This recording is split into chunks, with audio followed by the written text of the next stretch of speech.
Conoce a quienes escriben e ilustran los libros que más te gustan. Ya llega Vidas para ser leídas. Nos gusta su obra, nos interesa su vida. Es una figura destacada de la literatura y sobre ella quisiéramos compartir algunos aspectos. Hoy, en Vidas para ser leídas, Louisa May Alcott. Louisa nació en Pensilvania en noviembre de 1832, en el seno de una familia intelectual. Su padre, Bronson Alcott, fue un pedagogo, escritor y filósofo trascendentalista, y su madre fue la trabajadora social Abigail May. El ámbito cultural en que su padre se relacionaba se apoyaba en el hinduismo y en las ideas kantianas. Desde lo político eran opositores a la esclavitud y defensores de los derechos de las mujeres, aunque en la práctica no reflejaba sus supuestas ideas feministas, sino que desprestigiaba a Louisa y la llenaba de moralismos y malos tratos que se verían reflejados en su obra. Desde pequeña supo que quería ser escritora y debido a una situación económica apremiante en su familia, trabajó desde muy joven alternando actividades de costura, clases particulares y tareas de limpieza con su pasión por la escritura. La familia Alcott debió mudarse más de 30 veces a distintos inmuebles de Nueva Inglaterra y el padre, a pesar de sus propios fracasos laborales, habitualmente desprestigiaba el devenir como escritora de Louisa. Desde joven se nutrió de autores como Plutarco, Dante o Shakespeare y se identificó rápidamente con escritoras mujeres, entre ellas Madame de Staël o Charlotte Brontë. Louisa pensaba si algún día llegaría a ser tan famosa como ellas. A los 35 años, esta libre pensadora vegetariana se dedicaba principalmente al género satírico y a los thrillers sensacionalistas.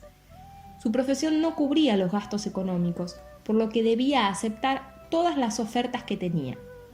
Fue por entonces que le solicitaron un trabajo por encargo. Buscaban un relato para chicas que transmitiera los valores morales, oficiando de manual para la educación y las buenas costumbres, donde se aconsejasen el matrimonio y la obediencia. En ese contexto, y debido a la necesidad, en el transcurso de 2 meses y medio dio vida a un relato autobiográfico, un libro de 23 capítulos que abarca un año de vida de las hermanas March. En 1868 se publicó la primera edición de Mujercitas, novela que convertiría a Louisa en una escritora célebre.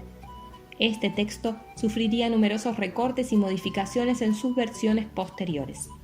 Un año después, escribiría la segunda parte de la historia, dando respuesta a las innumerables cartas de lectores que había recibido. En dicha correspondencia, le solicitaban conocer cuál sería el futuro de las 4 jovencitas. Tal fue la magnitud de Mujercitas que muchos ubican esta obra como un pilar en su camino lector.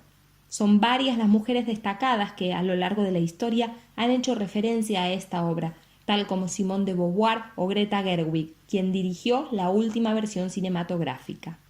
Louisa falleció a sus 55 años en Estados Unidos, siendo por entonces una de las escritoras más populares de la época.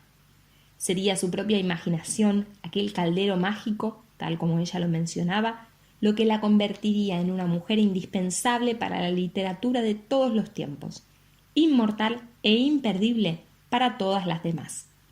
Compleja y muy sensible, esta autora sostuvo una doble vida literaria, siendo que de manera anónima y bajo el seudónimo de A. M. Barnard publicó más de 30 novelas de suspenso en las que se incluyeron personajes marginales, tales como asesinos, travestis y adictos al opio, tocando temas tabúes como el adulterio y el incesto. Fue recién en 1942 cuando la especialista neoyorquina Leona Rostenberg descubrió que detrás de ese seudónimo quien escribía realmente era Louisa May Alcott. Sería este hallazgo una ampliación en la obra de la inolvidable autora de Mujercitas, que 150 años después de su primera publicación sigue dando que hablar.